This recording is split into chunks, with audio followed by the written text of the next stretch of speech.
I'm not feeling too bad now. I've had a couple of days of pain after the surgery, which is to be expected. Monday night and Tuesday were pretty uncomfortable. Wednesday wasn't too bad. Today I'm not feeling too bad.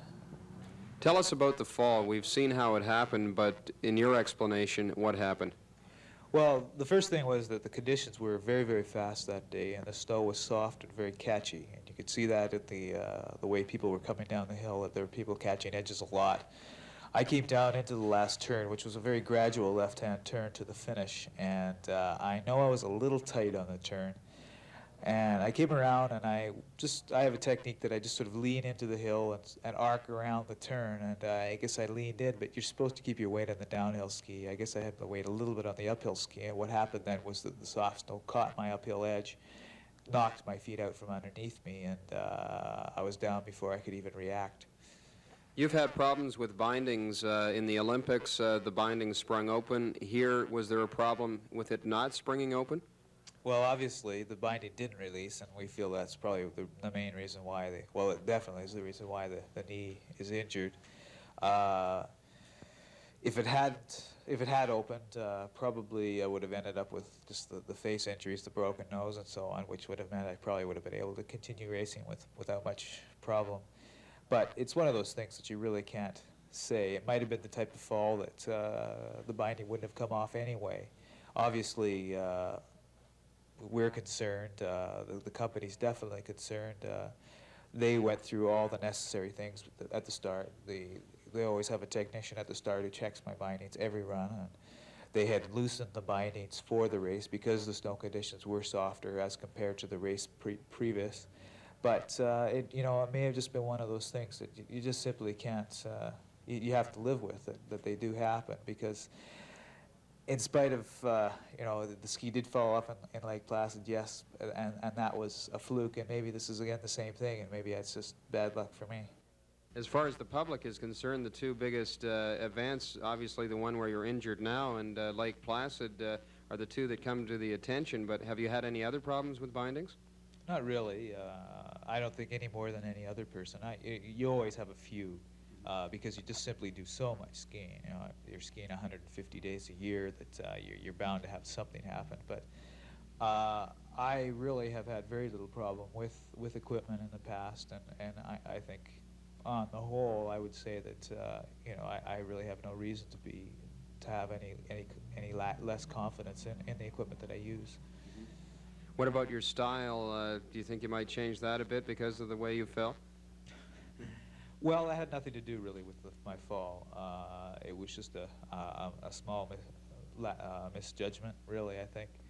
I think in terms of my future racing and the way that I'd approach it, I know that my whole approach to ski racing and my whole style, per se, rests on the fact that I do go attack all out 100%. And if I change that, I'm going to have to change the way that I ski race. And I don't know if that'll be a technique that'll be able to win. I know that the one I have right now can win races, and so I don't see any reason to change it. Okay, Dr. Reed, if you can just explain the injury that Ken received and also what surgery he had to repair it. Yes, I will try. With apologies to the orthopedic surgeons. Being a pediatrician, I'd much rather discuss the family aspects or the nice little get-well notes from the school kids that Ken has received. But the anatomy, I will do so in an amateurish fashion. The knee is a very complex joint, cushioned by the menisci or cartilages, and supported mainly by the ligaments, the lateral and medial ligaments. Ken's injury was to the medial ligament and also to the interior or anterior cruciate ligament. His injury to the medial ligament was not as severe, I gather, from what Dr. McConkey said, as he had originally thought from the clinical examination.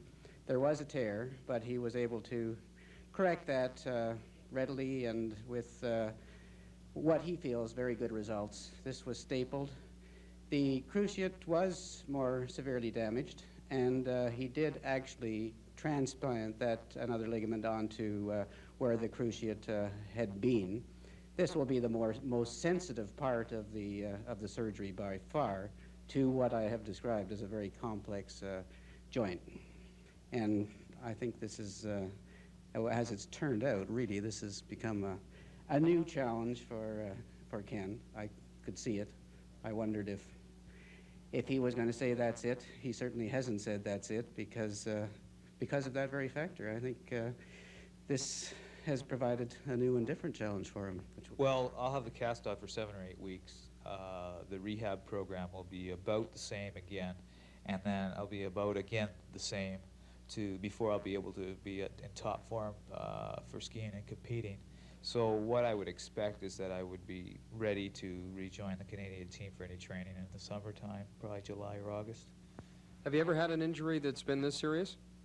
I've had broken legs before, but they're sort of a different nature. A knee injury involves a few more intangibles in that you're relying on the knee healing well. A broken leg more or less heals itself. You've got the other side of it where the person has to get in and work hard and rehabilitate himself, build up the muscles and everything. But with the knee, it's a little bit different because you're dealing with a joint.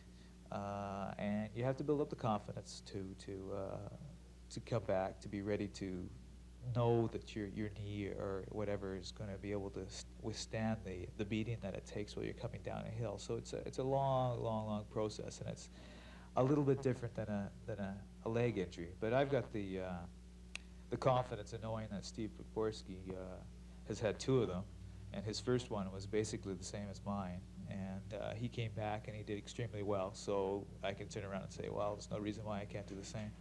There's a lot of competition on the Canadian downhill ski team. Steve Podborski's doing very well. That's right. Steve's having his best year ever. Right now he's top ranked in the world.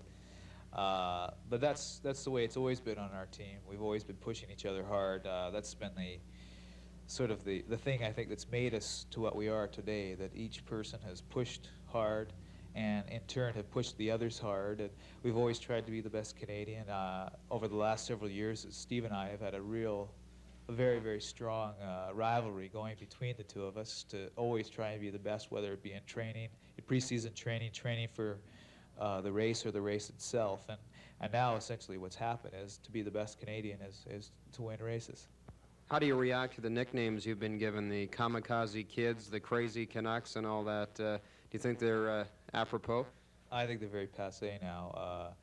That was something that was attributed to our technique 5 or 6 years ago when the Europeans really didn't know who we were, what we were doing, where we came from. But basically now everyone skis the same.